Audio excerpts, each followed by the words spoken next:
Rajshahi kitchen story থেকে সঞ্জু আরা বলছি। আজকে আমি রান্না করব গোটা রসুন দিয়ে পাতি হাঁস ভুনা। হাঁস ভুনা তো অনেক রকম করেই খেয়েছেন। আজকে দেখুন আমি কিভাবে হাঁস রান্না করি। অতুলনীয় স্বাদে গন্ধহীনভাবে হাঁস রান্না করব আজ। হাঁসের গন্ধ আছে বলে যারা হাঁস খেতে চান না তারাও চেটেপুটে খাবেন। চলুন তাহলে রান্নাঘরে যাই। চলে এলাম হাঁস পরিষ্কার করতে। প্রথমে বাজার থেকে দেখেন এইরকম করে লোমটোম ছাড়িয়ে নিয়ে আসছে, তবুও আমাকে আরও পরিষ্কার করে নিতে হবে। এখন এইটা আমি যতদূর পারা যায় এরকম করে পরিষ্কার করে নিয়েছি। এখন এটাকে আমি আগুনে ঝলসে নেব। শহরের জীবনে আগুন আর কোথায় পাবো? এই যে আগুন, এই যে। এখন এইভাবে আমি ঝলসে নেব। এইভাবে ঝলসে নিলে উপরের যেই ছোট ছোট লোমগুলি এগুলি পুড়ে যাবে, যেগুলি উঠানো যায় না এগুলি পুড়ে যাবে। হাঁসের চামড়াতেই সবচেয়ে তেল থাকে এবং এই হাঁসের চামড়ার জন্য এই হাঁসটা খেতে বেশি ভালো লাগে। হাঁসের চামড়া ফেলে দিলে হাঁসটা আর ভালো লাগবে না খেতে, এটাই মজা।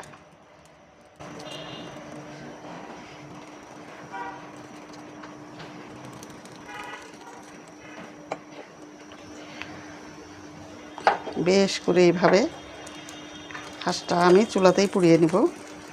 পুড়িয়ে নেওয়া মানে ঝলসে নিচ্ছে সুন্দর করে, এপিট ওপিট করে পাখনার নিচে সব জায়গায় সুন্দর করে ঝলসে নিতে হবে। এই যে আমি হাঁসটা খুব সুন্দর করে ঝলসে নিলাম। এখন এই ছোট ছোট লোমগুলি এখন যতদূর পারা যায় উঠিয়ে নিচ্ছি। এটা একটা দেশি পাতি হাঁস, এটা খেতে অনেক টেস্টি।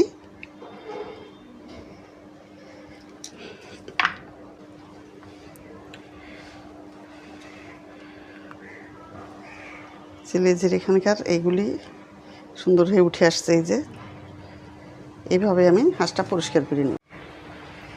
এই যে দেখুন আমি হাঁসটা ঝলসিয়ে নেওয়ার পরে এটা পরিষ্কার করে নিয়েছি ঘষে ঘষে, শুকনা কাপড় দিয়ে ঘষে এবং যতটা পারা যায় হাত দিয়ে এর ছোটো লোমগুলি উঠেই নিয়েছি। এরপরে এই যে আমি এইভাবে পিস করে কেটে নিয়েছি। এটা 8-10 পিস হয়েছে, বড় বড় পিস করেছি। দেখেন কত চর্বি, অনেক চর্বি। এটা দেশি হাঁস, স্কিনে অনেক চর্বি। এই চর্বিগুলি গলে যে একদম একটুখানি হয়ে যাবে। এখন আমি এটা ধুয়ে রান্না করতে চলে যাব। যে হাঁসের মাংসগুলি আমি এখন একটু ধুয়ে নিব। প্রথমে আমি একটু লেবু চিপে দিচ্ছি এর মধ্যে।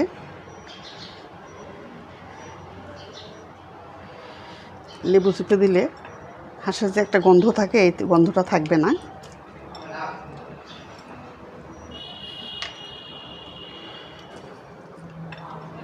বেশ কিছুটা পরিমাণ লেবু চিপে দিলাম। লেবুর বীজগুলি উঠায় ফেলে দিচ্ছি। এখন এর মধ্যে দিয়ে দিব পানি, দিয়ে দিলাম পানি দিয়ে এটা বেশ কিছুক্ষণ আমি ভিজিয়ে রেখে দিব, তাহলে এর ময়লাগুলি এবং গন্ধটা দূর হয়ে যাবে। হাঁসের মাংসগুলি একপাশে রেখে দিয়ে এখন আমি একটা মশলা করে নেব। যেখানে নিয়েছি কয়েকটা ছোটো এলাচি, একটা বড় এলাচি, কিছুটা গোলমরিচ 1 চা চামচ পরিমাণ, কয়েক পিস দারুচিনি, একটা জায়ফল, জয়ত্রী একটা, একটুখানি মিষ্টি জিরা, নর্মাল জিরা, ধনিয়া। এখন এগুলি আমি ব্লেন্ডারে গুঁড়া করে নেব। আর এখানে 1 বাটি এই যে চিকন করে কাটা পেঁয়াজ আছে, এটা আমি বেরেস্তা করে নেব। এটা আমি অফ ভিডিওতে করব, এতগুলি লম্বা করে দেখানো যাবে না, এই জন্য আমি অফ ভিডিওতে এগুলি করে নেব। এই প্যানেই আমি বেরেস্তা করে নিলাম। এখন এর মধ্যে আমি কিছু মশলা দিয়ে দিব। প্রথমে দিয়ে দিব দারচিনি কয়েক টুকরা, কয়েকটা লবঙ্গ, তেজপাতা 2টা, গোলমরিচ কয়েকটা, একটা বড় এলাচি আর 4-5টা ছোট এলাচি।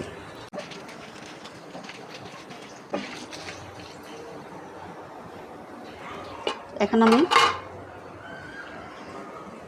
এখানে কয়েকটা পেঁয়াজ চাকা চাকা করে রেখেছি, চাক চাক করে কাটা, এগুলি দিয়ে দিব।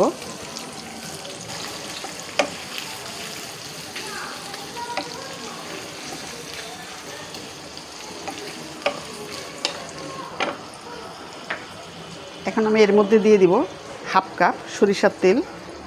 সরিষার তেল দিয়েই আমি রান্না করব হাঁস।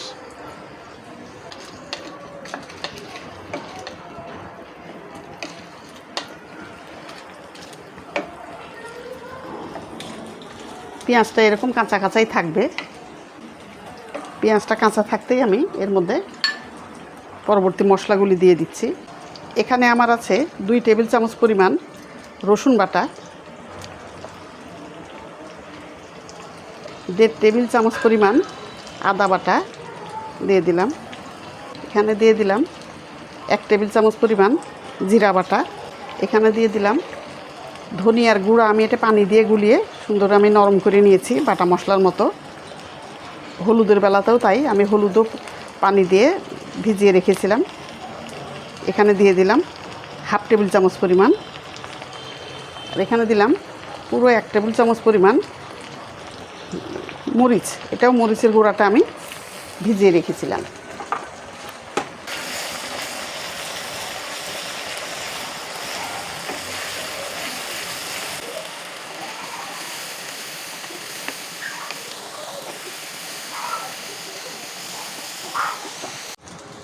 যে মশলাটা তেল ছেড়ে দিয়েছে, বেশ সুন্দর করে ভুনিয়ে নিয়েছি। এখন আমি এই পর্যায়ে মাংসগুলি দিয়ে দিলাম।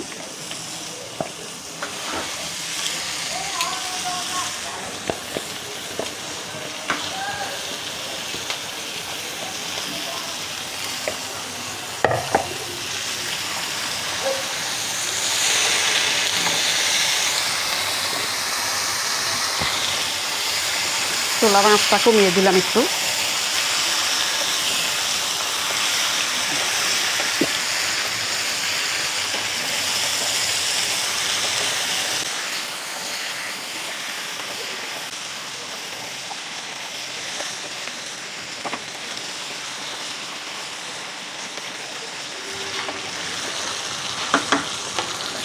মাংসটা আমি লেবু পানি থেকে উঠিয়ে বেশ সুন্দর করে কষলে কষলে ধুয়ে নিয়েছিলাম অনেকবার করে, এটা আমার বলা হয়নি,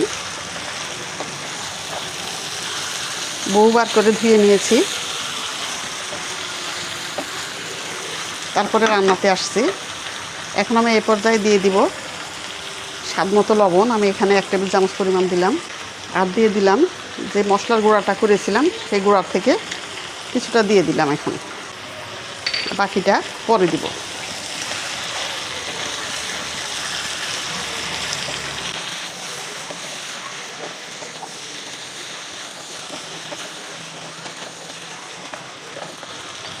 আজকে আমি এই রান্নাতে দিব গোটা রসুন, আর দিব কয়েকটা দেশি আলু,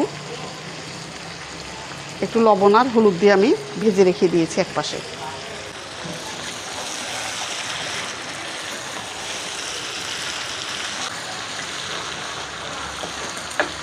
এখন আমি এটা কয়েক মিনিটের জন্য ঢেকে দিব, এতে করে হাঁসের মাংসটা পানি ছেড়ে দিবে কিছুটা।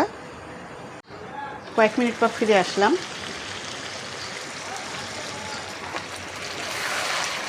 মাংসটা বেশ তেল ছেড়ে দিয়েছে।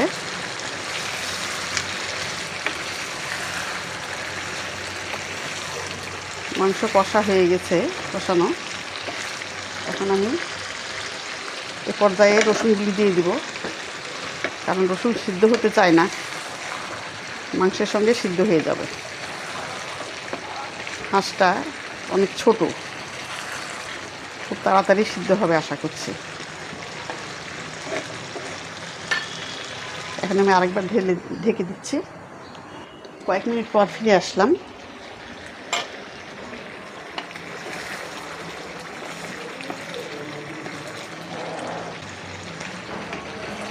রান্না করতে করতেই হাঁসের একটা স্মেল আসে, এখানে সেই স্মেল আসে নাই।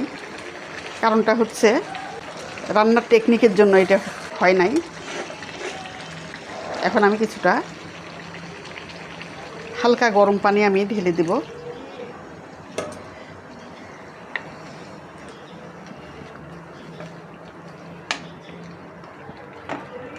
মাংসটা সিদ্ধ হওয়ার জন্য দিয়ে আমি যে ঢাকা দিয়ে দিলাম কয়েক মিনিটের জন্য।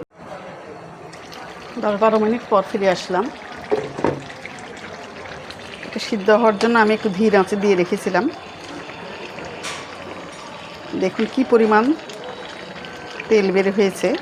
পাতি হাঁসে প্রচুর তেল থাকে, এই তেলের জন্যই হাঁসটা খেতে ভালো লাগে। এখন এই পর্যায়ে আমি আরেকটু পানি দিয়ে দিব, হালকা কুসুম গরম পানি। এখন এটা আমি ঢাকা দিয়ে রাখবো। আবার ফিরে আসলাম। 20 মিনিটের বেশি সময় ধরে এটা রান্না হচ্ছে। আমি 10 মিনিট পর আরেকবার পানি দিয়েছিলাম অফ ক্যামেরাতে।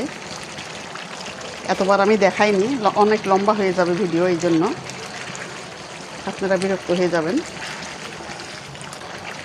মাংসটা প্রায় সিদ্ধ হয়ে এসেছে। এখন আমি এই পর্যায়ে এই যে ভাজা আলুগুলি, এগুলি আমি দিয়ে দিব। এই আলুগুলি আমি 80% সিদ্ধ করে নিয়েছিলাম। এখনকার আলু শক্ত, এই জন্য এটা আমি সিদ্ধ করে নিয়ে তারপরে লবণ হলুদ দিয়ে ভেজে রেখেছি। এখন আমি এটা দিয়ে দিলাম।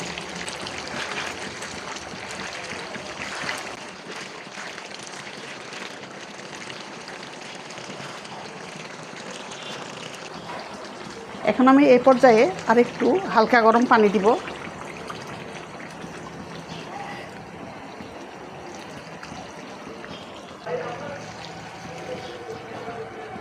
এটাও প্রায় 10 মিনিট ধরে রান্না হবে। এতে করে আলুটাও সিদ্ধ হয়ে যাবে, মাংসটাও সিদ্ধ হবে।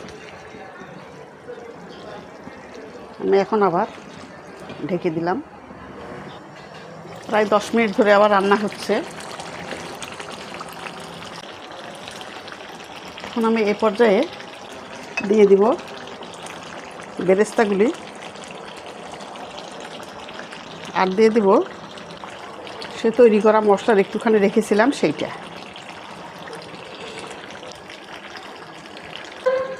কোনো স্মেল নাই এখানে হাঁসের, অনেক সুন্দর একটা সেন্ট বের হচ্ছে।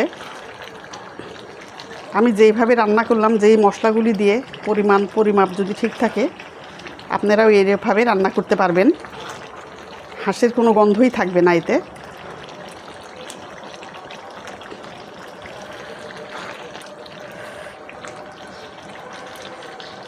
এখন আমি এটা কিছুক্ষণের জন্য একটু ধীর আঁচে দমে দিব। তারপর ফিরে আসছি কয়েক মিনিট পরে। আঁচ ধীর করে দিলাম। কয়েক মিনিট পর দমে রাখার পরে আমি ফিরে আসলাম। এই যে দেখুন কত সুন্দর একটা লুক এসেছে। আমার মতো করে, আমার পদ্ধতি অবলম্বন করে আপনারা রান্না করুন। আমার এই রান্না যদি আপনাদের ভালো লেগে থাকে তাহলে আমার চ্যানেল সাবস্ক্রাইব করবেন, লাইক দিবেন এবং কমেন্ট করে জানাবেন কেমন লাগলো।